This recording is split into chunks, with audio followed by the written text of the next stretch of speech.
The wildness and the openness and the quietness and the nature of it. You're not in your reality. You go away from it for a while. No worries, no stress, nothing. Whole areas of green space in Cardiff are disappearing, and my main concern is as follows.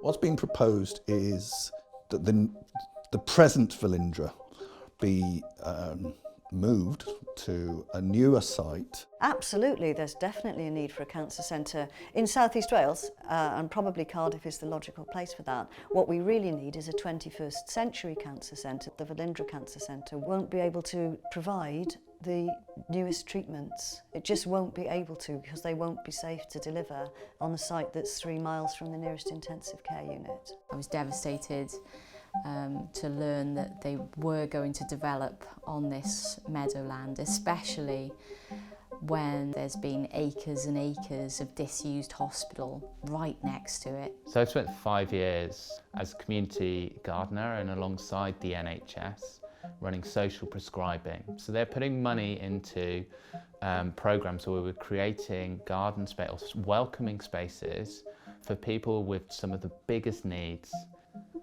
And the irony that at the same time, the same pot of money, celebrating the work we were doing in one hand, and then vast amounts more money going into destroying a natural, nature's solution to keeping us healthy.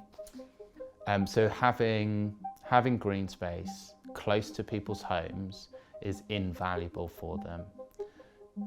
At its simplest, spending 6 seconds looking at a flower will release endorphins in your brain. In a wider sense, having trees on your street makes people happier and healthier. I'm a terminally ill cancer patient at Velindre. I'm in a concrete jungle, really. We haven't got any gardens, they're not even communal, we're flats. We can't just all afford to up and buy somewhere with a garden, or I'd be living opposite Rose Park without a shadow of a doubt, you know. There's always complaints from people about young people just trying to find somewhere to hang around. So the Northern Meadows and the nature reserve around it is actually a really nice place for young people to just be able to go out, hang around and enjoy themselves.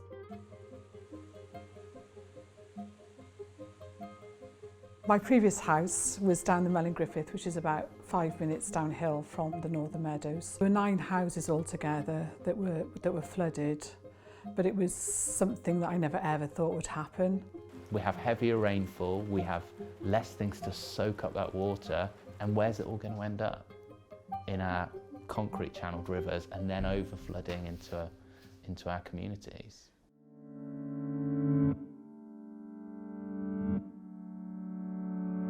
It is upsetting. I didn't think it would be, because I think you can't imagine that it's going to happen, or you can't imagine, you know, it's when you go to parks and, you know, sort of wilder places, to imagine them not being like that. I don't have fun in Velindre.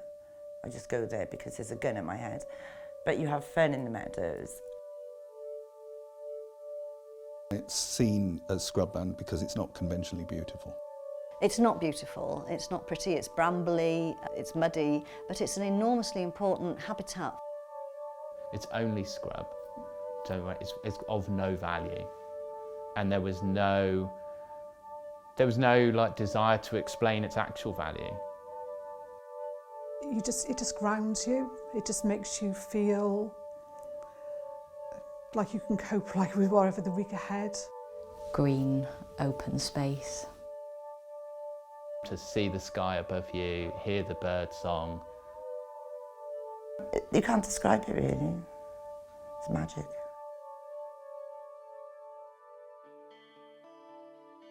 Personally and professionally, I want the people of South East Wales to have the best cancer treatment that they can get, and I don't believe that that will be deliverable from the new Velindre Cancer Centre as it's planned. The bottom line is that I think patients themselves deserve better.